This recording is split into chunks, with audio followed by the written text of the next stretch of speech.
wabarakatuh. Kita akan melanjutkan membahas mengenai proses pencernaan makanan.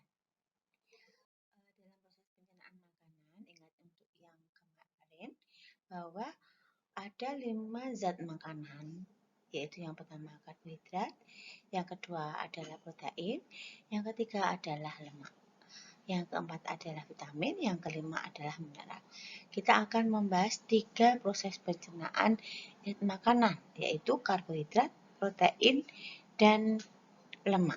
Mengapa vitamin dan mineral tidak akan kita bahas di dalam proses pencernaan makanan? Karena vitamin dan mineral itu di dalam pencernaan makanan tidak membutuhkan enzim. Jadi kalian tidak akan mengenal enzim yang mencerna vitamin, enzim yang mencerna mineral.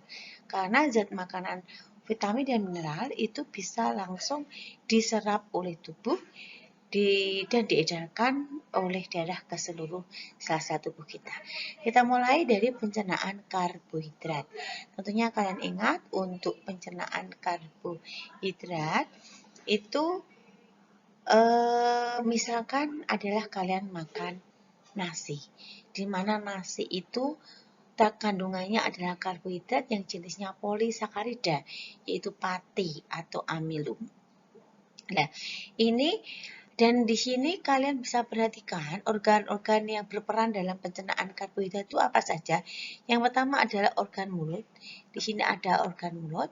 Di sini ada, kalian perhatikan pada organ mulut itu ada kelenjar ludah. 3 kelenjar ludah yang menghasilkan enzim ptialin. Jadi di mulut ada kelenjar ludah yang hanya menghasilkan enzim ptialin atau amilase. Enzim ini akan mengubah amilum yang ada pada nasi menjadi maltosa. Ada pula yang langsung kalau kalian misalkan mengunyah sampai lama sekali, maka amilum akan berubah menjadi glukosa. Setelah itu, maka maltosa ini yang tadinya amilum masuk ke kerongkongan akan menuju di lambung. Setelah di lambung, maltosa akan menuju ke usus 12 jari. Ini adalah gambaran usus 12 jari. Ya. Kemudian ini adalah hati, ini adalah pankreas. Jadi ini adalah lambung, ini adalah pankreas. Ini dibesarkan ya. Nah, untuk pencernaan karbohidrat itu setelah makanan amilum itu menjadi maltosa, kemudian maltosa ini oleh enzim maltase. Di sini ada enzim maltase, ada enzim laktase, ada enzim sukrase. 3 enzim ini ada dihasilkan oleh dinding usus 12 jari. Usus 12 jari itu merupakan salah satu usus halus yang berdekatan dengan lambung. Ya, ingat pelajaran yang kemarin ya. Jadi, nanti usus 12 jari itu menghasilkan enzim maltase. Enzim maltase akan mengubah maltosa menjadi glukosa. Kemudian ini misalkan kalian minum susu. Di dalam susu itu mengandung karbo, jenis karbo, yaitu apa? Laktosa. Jadi di dalam mulut ini masih tidak dicerna karena ini adalah susu mengandung laktosa. Kemudian masuk ke lambung, baru masuk ke usus 12 jari. Di usus 12 jari, laktosa ini oleh enzim laktase menjadi glukosa dan galaktosa. Ya. Kemudian kalian mengkonsumsi gula. Gula itu mengandung sukrosa. Nah, sukrosa ini nanti juga di dalam mulut tidak dicerna, di dalam lambung tidak dicerna, kemudian di usus 12 jari, sukrosa ini oleh enzim sukrase yang dihasilkan di usus 12 jari dipecah menjadi glukosa dan fruktosa. Ya, jadi diingat jenis karbohidrat itu ada jenis polisakarida contohnya amilum, ada jenis disakarida yaitu maltosa, laktosa dan sukrosa. Kemudian yang fruktosa, galaktosa dan glukosa adalah jenis karbohidrat monosakarida yang nantinya di usus halus ini Ya, monosakarida itu akan diserap oleh usus penyerapan dan diedarkan ke seluruh tubuh oleh darah. Jadi inilah proses pencernaan karbohidrat seperti itu. Ya. Jadi mengapa di sini kok Budi ada gambar pankreas? Karena pankreas itu juga menghasilkan enzim amilase yang akan mengubah amilum menjadi maltosa.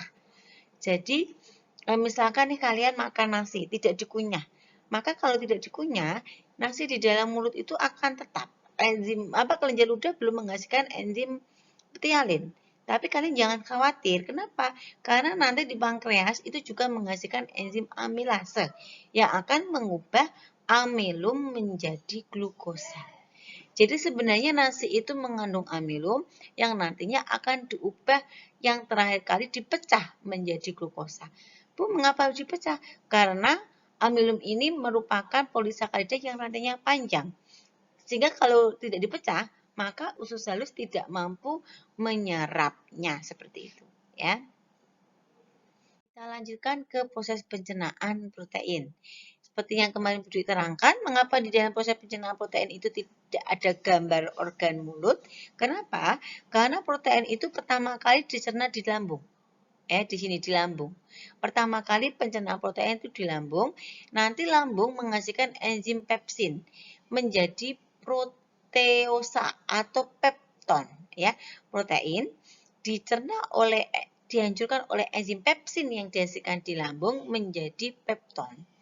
Kemudian di lambung ini, pepton akan dipecah oleh apa? Oleh enzim tripsin dan kimotripsin. Siapa yang menghasilkan enzim tripsin ini adalah pankreas.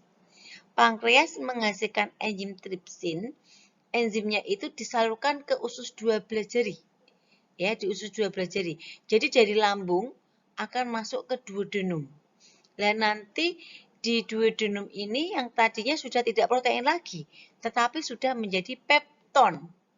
Pepton nanti oleh enzim yang dihasilkan oleh pankreas yaitu tripsin, pepton akan dipecah menjadi polipeptida yang kecil-kecil.